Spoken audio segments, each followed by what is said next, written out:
Et l'Inde est submergée par une vague de cas de Covid-19. Séverine est avec nous, elle est française, expatriée à Bombay depuis presque 3 ans. Bonjour Séverine.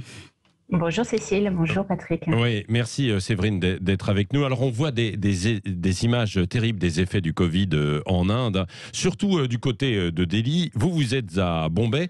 Quelle est la situation? Alors on va revenir peut-être sur la situation en général en Inde, mais et vous à Bombay, est-ce que c'est aussi terrible que ce que l'on voit du côté de Delhi? Alors non, nous on a de la chance à Bombay, c'est moins terrible. C'est vrai que la situation en Inde est très très tendue actuellement.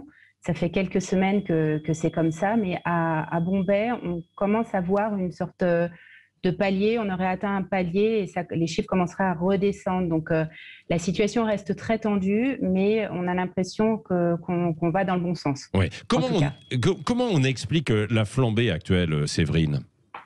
Je crois que, quand on écoute toutes les informations, les reportages, c'est assez compliqué d'expliquer vraiment ce qui s'est passé.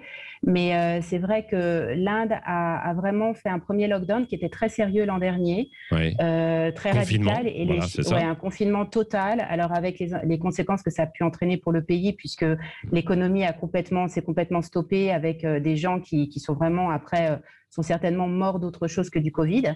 Donc, dramatique pour l'Inde. Mais c'est vrai que ça avait permis à l'Inde de faire reculer les chiffres. Et on était dans une situation où l'Inde a commencé à déconfiner. Et je dirais, moi, j'étais repartie en France, parce que c'était un peu inquiétant l'année dernière. Et quand je suis revenue en octobre, en fait, l'Inde a commencé à redéconfiner vraiment.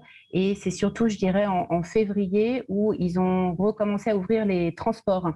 Et je pense que d'ouvrir les transports, je ne sais pas si c'est un peu une des raisons, mais la flambée a commencé à ce moment-là. Alors c'est vrai que quand on voit les populations qui s'entassent dans les bus, dans les trains, c'est difficile de respecter la distance sociale.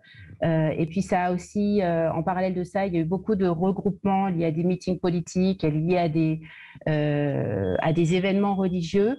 Alors à Bombay, c'était très très encadré. Pour Holi, il n'y a rien eu du tout. C'était interdit de se regrouper. C'était donc vraiment très très sérieux à Bombay. Mais je pense que le fait d'avoir ouvert les trains et les transports a peut-être permis au virus de se disperser un peu plus rapidement qu'avant. Oui, c'est ça, une forme de relâchement. Et je crois même, on a vu des images aussi, que les gens portaient moins le masque, alors qu'ils le faisaient beaucoup plus auparavant. Et lors de ces rassemblements, ce qui fait qu'il y a eu probablement cette contamination, quoi.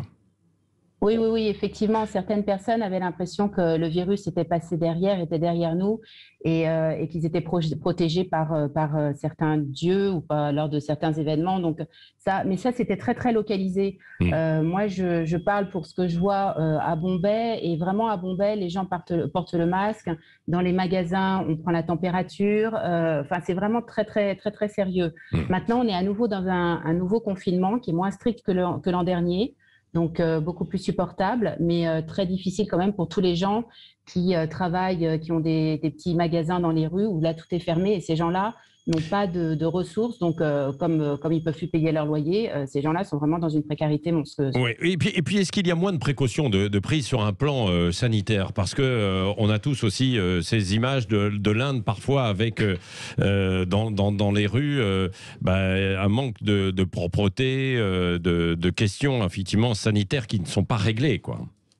C'est compliqué, il y a énormément de densité. Donc, dans certains quartiers, on arrive effectivement à faire respecter la distanciation, mais dans les bidonvilles, c'est compliqué. Mais maintenant, je pense que le gouvernement, quand même, gère relativement bien au niveau de vraiment du confinement. À chaque fois quand il y a un cas, les quartiers étaient fermés l'an dernier. Là, cette année, dès qu'il y a un cas positif, la personne est mise en quarantaine.